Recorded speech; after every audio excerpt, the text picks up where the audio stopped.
I'm going on the radio. Have you got any toys stashed away? Have a good rummage around because they could be worth an absolute fortune. Got George Ross on the show in this hour from Retro Reselling in Chelmsford.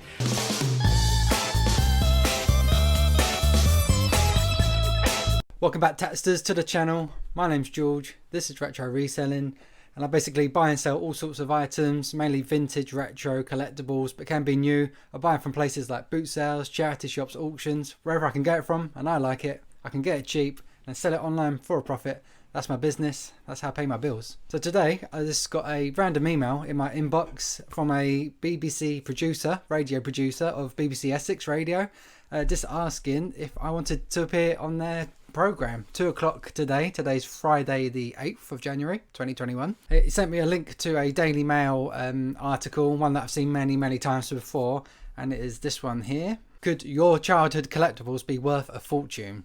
Demand for 90s memorabilia has soared during lockdown, with band t-shirts worth as much as £740, while a Kobe Bryant card could fetch more than £48,000. Like I said, I've seen articles like this on a monthly basis, and they basically, without even looking at the rest of this article, I can guess they're going on eBay asking prices, or if they're going on solds on eBay, they're looking at auction prices, sorting by highest, and they're looking at the ones that haven't been paid for.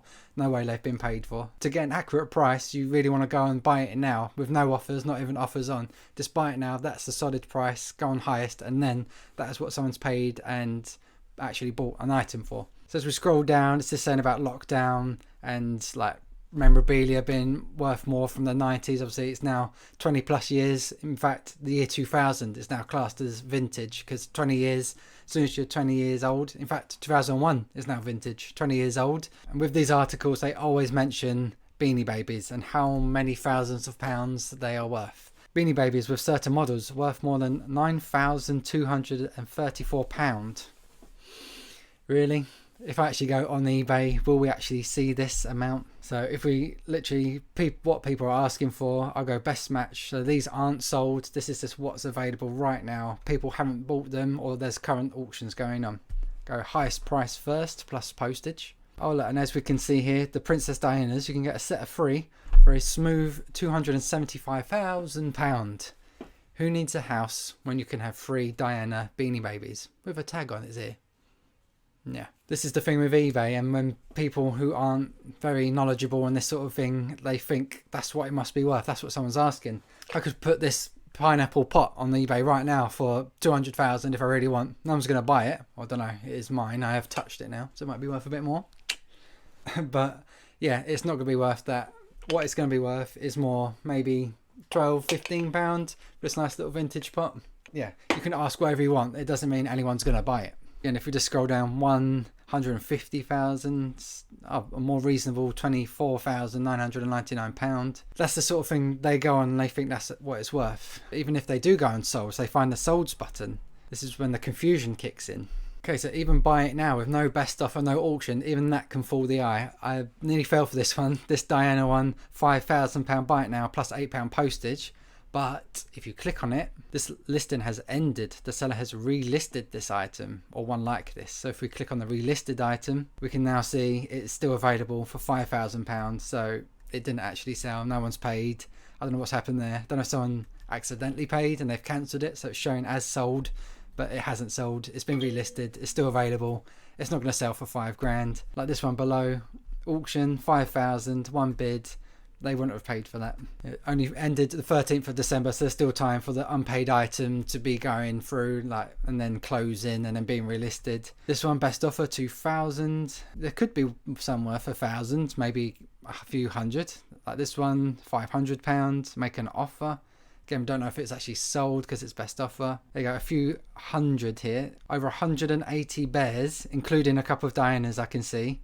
On bids went for £408. So there you go. They've got 2 or 3 in that with 180 other bears. £340. That's working out when I get my calculator out. £340. £1.88p a bear. Recurring. See, Beanie Babies aren't really worth much at all. And if we do what I said, we'll go buy it now, no best offers, we'll ignore them ones, buy it now, sold, highest price. And this top one here we know has been relisted, is still available, so we won't count that one. This one has a best offer. Here we go, I've even clicked on this one. This listing was ended by the seller because there was an error in the listing, so again, hasn't sold. But yet people just go on there, go on sold, go on highest. Oh wow, they sell for 2,000, they sell for 1,000, they sell for 5,000. Yeah, not the case. Again, the ones on the stairs here, £1,000 or best offer yet again, so we can't even see that. Let's get one that didn't accept an offer. Buy it now, Beanie Babies, a batch of 72 for 186, so £186, but you got 72 bears, not just one single bear. Here we go, Diana with a tag, no space, 149.99, still more than I thought, but that's more of a realistic price maybe. I've sold one similar and it went for about £40-50, and this was going 2 years ago. I don't know if the price has gone up or down. Again, just continue to scroll down. All best offers, best offers. This one, solid price 96 for a rare Bronte. It's ended. This was in October, so it hasn't been relisted. So this one went for £96. Never heard of this one. Looks like a dinosaur, Brachiosaurus. Brand new in a box. Looks like it's been graded. So there you go. Even the highest one that looks legitimate is only £96. You're not going to retire early on £96, are you? So that's basically the story. I'm going to go on BBC Essex in about 5 minutes time. I will record it, my side of the conversation. It's not just about this article, it's about my business and everything. And I think they've seen my channel. So it might be talking about that, how I work it, different things worth different things. Yeah, I'm not really sure what's going to happen. All I know is I'm nervous. So it should be enjoyable. I know there's a lot of people tuning in. I've shared it on Instagram and Facebook and everything. So hopefully it's enjoyable. Hopefully it's not too cringy. Yeah, just very nervous. Might get a bite to eat, get a drink, and then should be live on the radio. So see you in a minute. So I'm now waiting for the song to finish. I'm on BBC Radio Essex. Any minute now. Tea. Thanks, wife. That's all right. One of those things, right? It's time to have a rootle round and find out what you've got. A bit of nostalgia for you this afternoon, because I want to know about some of your favourite toys or collectibles from your younger days. Maybe you've still got some of them. Maybe you've got something that might be worth a bob or two. Let me know, because apparently 90s collectibles are shooting up in price. Things like Nintendo games, Beanie Babies, fetching thousands on eBay this year. And the Mail Online reports that the Beanie Baby Patty the Platypus, released back in '93, could fetch up to £9,000 if it's in mint condition. George Ross is Chelmsford based. He owns Retro Reselling, specialising in collectibles from the 90s, but his stock goes all the way back to the 20th century. George, welcome to BBC Essex. How are you? Good afternoon. I'm good, thanks. Excellent. I mean, flourishing really. Is trading still happening for you? Do you work online and things like that? Yeah, I'm 100% online, like eBay, Amazon. And yeah, trading's been quite difficult, but quite good at the same time, because obviously everyone's going online now. But where I get my stock from, like boot sales, charity shops, things like that, they're all shut at the moment. So it's been a hard slog, but you get this cool stuff everywhere. So it's not too bad. Yeah. Well, maybe in the next 45 minutes or so, see what there is about. I mean, are you surprised by the numbers we're talking about here? I mean, £500. For a mutant Ninja Turtle figurine was another one. What kind of things are popular with your customers, and what's surprising you? Yeah, I'm not surprised really. I'm obviously a 90s child. I was born in 91, so I grew up with Turtles and things like that, Power Rangers. And yeah, there are crazy prices. Teenage Hero Turtles, they've got a massive following, and it tends to be the sort of one-off, not as selling, like toys that didn't sell as well back when they were out in shops. They're the ones that tend to fetch high money, because obviously numbers are lower and things like that. And if you want a collection, then you need to pay up for it. Nostalgia has always been popular, and it always will be. Like now, vintage counts as 20 years old, so the year 2001, that counts as vintage now, which is crazy. Yeah, That's amazing, isn't it? 2001, and I mean, it was a time when we thought 2001 was very futuristic, and now we're looking back at a sort of vintage. Yeah. But how old does your stock go back to? I mentioned 20th century there. So what are the older items that you're dealing with? When it gets quite older, it's more mechanical items. I do sell things like typewriters, projectors, so that's going back to like the 40s and 50s. But with toys, like the boom sort of session or stage is like the 80s, 90s, early 70s, obviously Star Wars. Yeah, so sort of later 20th century is when it boomed, definitely. I would imagine, George, that one of the big things is condition. Because I don't know about you, but when it was Christmas at our house and I got a toy, I took it out of the box because I wanted to play with it. But that probably wasn't the wisest thing to do, because especially with things like Star Wars, it's all about being in the box, isn't it? That can have a massive effect on prices. I was the same. I love my Jurassic Park. I ripped them out the box, but that cardboard box can be worth like hundreds of thousands of pounds more. For example, like the main T-Rex, you can get him online for about £50-60. But put him in his box, then that can go up to 120, 150. And if he's never been out the box, you can probably ask four figures, to be honest. Really? Wow, that is incredible. So there's all these parents listening now going, no! Yeah. I remember I was watching. I was sat there and they're tearing into the cardboard and it's worth hundreds of pounds. And it is amazing to think, isn't it, that we can't possibly know, can we, in the moment, what's going to be big in the future? And that is what causes something to become valuable? Is it that scarcity thing? Yeah, the majority is about being scarce, yeah. So not selling as well, or lower numbers, limited edition, and maybe 20 years on, there's a cult following. So, for example, I sold a soft, cuddly toy for over £400 a couple of years ago from My Pet Monsters. That was sort of mid-80s. Bought it for 50p. I think the character they only sold for about half a year or so. Going to 2019 when I sold it, obviously there's hardly any at all. There's none online at all. So I asked my price. I think I put it up for 450. Someone in America wanted it and paid 400 for it. Yeah. It's amazing, isn't it? Yeah. When something is brought back up, an example, I suppose, really, was something, say, like Wurzel Gummidge, for instance. When Wurzel Gummidge was on the TV in the late 70s and early 80s, there would have been figurines, the John Pertwee character or whatever would have come out. Now it's been brought back again for a whole new generation. Does that mean that maybe those old Wurzel Gummidge toys that you had in the past, they get a whole new lease of life almost? There's a good chance that they're worth something where previously they weren't.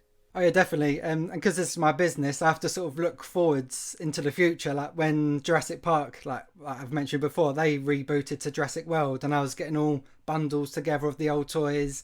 And because it's then being boosted back into the limelight, people want all the old toys back. So like Wurzel Gummidge, I'm pretty sure if there's anything I can collect, make little bundles with, then the popularity will go up again. So yeah, everyone wants the original childhood memories back again eventually. Well, I'm so glad you're with us, and do stay with us if you wouldn't mind. It'd be good to have you with us for this hour of the show, George. We've got loads more to talk about, but I want to hear from you too. Have you got anything at home that you maybe have had for a while? You've got it under the bed, maybe up in the loft, whatever, and you've kept it, and that might be worth a bob or two now. Well, give us a call. So we're talking particularly about toys today. Back on those roads for you. With if anybody's got maybe a fortune under the bed, you never know. Rob's waiting for me first in County. Good afternoon, Rob. Afternoon. Hello, mate. What have you got? Every year, Harrods, I don't know if they still do them, they do a yearly teddy bear, which is about 8 inches tall, quite soft and fluffy, different colour every year, and they've got the date and Harrods embroidered on the foot. Okay. Well, let's find out. George, what do you make of those? Yeah, definitely interesting. When it comes to items, obviously having a good name behind it. So Harrods, obviously, definitely a good high-class name. And then the only thing with these, they would have produced them in mass, and obviously they're made to be collectible. So they might not be the high hundreds or anything, but people do collect them. probably per teddy bear. I've looked up the 2002 bear, and with the tag, sort of £30-40 you can get. So decent bit of spare money there. But obviously, the older you get. Well, she got, yeah, his first one was 1990 when she was born. Oh, 1990. I can quickly look now. But yeah, that should be maybe worth maybe the same, maybe a bit more as it's older. With the tag. Oh, there you go. 1990. Okay, got 45 to £50. So yeah, if you've got a nice collection. So she's got about £500 worth of teddy bears in. Yeah, if someone's willing to buy them, then no. And if she wants to get rid of them. top trumps. He's got shoe boxes full of them. Some go back to the 19th. Yeah, I mean, they're still around now, aren't they? Are they worth anything at all, George? Again, something sold in mass, so probably 95% of them might not be worth as much. But again, the older you get, the more niche you get. So if there's top trumps with sort of popular things, so Star Wars from the 70s or 80s, that might be more collectible. So yeah, you have to be more selective. Yeah, that's it really. Obviously still being made now, so the numbers keep going up and up. But then again, with the age, just the older they get, the more scarce they get, then the better really. Hello, mate. What have you got for us? It's a Tommy big tipper, and also a big tipper. Now, this is what my dad used to buy the girls, or maybe our son, because we had a son before, but our girls. And funny, in my mum's house there, because she'd gone into long-term care, and we brought it home, this stuff, with a view to maybe selling it on. And our 27-year-old daughter had this thing laid out on the floor and was in raptures with it. My wife wasn't too happy that this great big thing on the this things up and down, but I don't suppose it's worth the money, but it's boxed up. Well, let's find out. George, what do you reckon there? Because that's a Tommy. So again, going back a little way here. Again, age is on its side. Is it again? It's all about, is it in its box, all condition? Obviously, trucks. I know I used to smash them about, like in my sand pit and things like that. So people can buy them. I'm just looking up here. Probably can get for like a rough one, £15-20. Obviously, if you want to pass it down to your grandchildren or things like that. And then you can get collectors that want it in the box or in pristine condition. You can maybe ask double or more. Yeah, again, this comes down to condition. Wonderful. Well, all the very best. A lovely story as well, that. Thank you so much, Keith. More calls on the way in just a second or two. He said Tommy big tipper, and I wasn't seeing anything. I saw Matchbox tipper. I just guessed. Tommy big tipper. I was trying to find it and I couldn't find it. Tommy big tipper. Did he mean big loader or top loader? Whatever it's. What's he saying? Big tipper on rails. I thought he meant big loader, big loader, because I knew that one, but I didn't know big loader or whatever he said. Tipper. I've got one of the original Furbies. It's never been out of the box. Never. Oh, back to there's a lot of Furbies about. The 80s, late 80s, Right. early 90s. Yeah. Yeah. Georgia to be there. Yeah, original Furby would have been sort of mid-90s. If it's never been out of the box, then I'm pretty sure you can name your price. But obviously, it's only worth as much as someone's willing to pay for it. But yeah, if it's never been out of the box, it's sealed, I'd be at my sort of shop probably 150 maybe 100 if it's never been out of the box. Oh, Really? Oh my! But I've actually got in the loft, sealed, never used, Hero Quest. Oh, now then, Hero Quest. What do you reckon, George? Well, this is in the community. That's what we call a bolo. Be on the lookout, because Hero Quest, if it's even if it's not complete, people buy the spare parts for good money. And I just heard new and sealed Hero Quest. That's might have to get this out the loft. I'd be asking at least £250-300 at least. If How it's about that, Billy? Well, that's Christmas paid for, wasn't it? yeah, exactly. If you've got a game that's actually sealed, it means that people have bought it for the express purpose of keeping it somewhere safe and selling it later.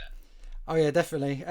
People obviously, like, now we get so many presents for our girls and things, and sometimes we find stuff still like new and sealed. But yeah, that Hero Quest was definitely the best one of the day so far. Yeah, get checking your lofts and in your garages. Wow. Yeah, every hero. I've got a Hero Quest somewhere. I knew I've seen it somewhere. Norman, listening in Brixton Hill, says, I have a Mickey Mouse song. So, what do we reckon of that? Mario Donkey. Oh, Donkey Kong, I think that must say. Yes, I think it's Donkey Kong. One of those typos. Yes, Mario Donkey Kong. Double screen. Handheld. Yeah, sort of. I call like plates and glass like old-fashioned antiques, but gaming stuff is like the antiques of the future. So anything gaming, even modern, is worth good money. A vintage Donkey Kong game. I'm not sure. I haven't had one myself, which is probably a good sign. We've got a Game and Watch. I don't know if it's a Game and Watch, but if it is, that's worth at least £200. A handheld game. If it's a 1970s one, just trying to see. But probably, I wouldn't be surprised if it's worth 3 figures, if not just under that. Well, there's all the very best, and it's been a terrific hour. And come back on, and we'll do this again soon. That's George Ross, Chelmsford based, owns Retro Reselling. Thank you for all your calls. Thanks, George. Really appreciate your time. That's all right. That was fun. Yeah, enjoyed that. Yeah, some interesting stuff. Never heard of a Hero Quest. I'll be on the lookout for that. I think everyone will now. Yeah. Yeah. Some interesting stuff. Really appreciate your time because it is a long time, an hour. Appreciate your time, mate. That's right. See you. Bye. Bye. Bye. Oh. Also, the daily quiz is worth Shut up. Find out why. Woo, what was that, 50 minutes on the radio? I was on the radio for about 50 minutes, giving people valuations, some accurate, some I had to guess at. But yeah, that was good fun. Hopefully they'll be out at the boot sales. I'm pretty sure they'll be trying eBay maybe. But if not, hopefully they've got these things out the loft. Hopefully not overpricing them with my prices I was giving them. That was tough, very stressful being put on the spot like that. But yeah, good fun. Apparently someone had a Hero Quest sealed in a loft. So if that was real, then yeah, that's paid for their Christmas. Just remember, when you see articles like that saying Beanie Babies are worth hundreds and thousands, this is worth that, then you need to dig a bit more. It's not the real price that people actually pay. Yeah, just be wary of that. See you in the next video. Thanks for watching. See you later.